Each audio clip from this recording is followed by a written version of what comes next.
બ્રિજમાં આગળ વાત કરીએ તો બોટાદ જિલ્લા કોંગ્રેસ પ્રમુખ હિંમતભાઈ કટારિયાના રાજીનામા મામલે હવે રાજકારણ ગરમાઈ ગયું છે।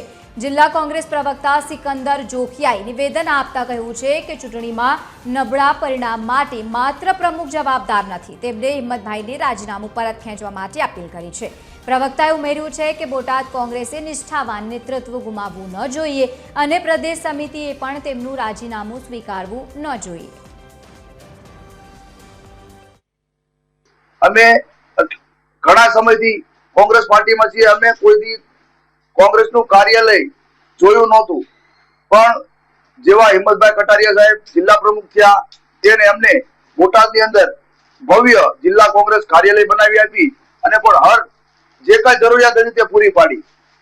અને જવાબદારી એકલા જિલ્લા પ્રમુખની નહોતી, તમામની જવાબદારી હતી।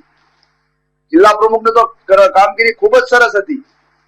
અમે હિંમતભાઈ કટારિયા સાહેબને બે હાથ જોડી અને વિનંતી કરીએ છીએ કે તમારું રાજીનામું પાછું ખેંચી લો।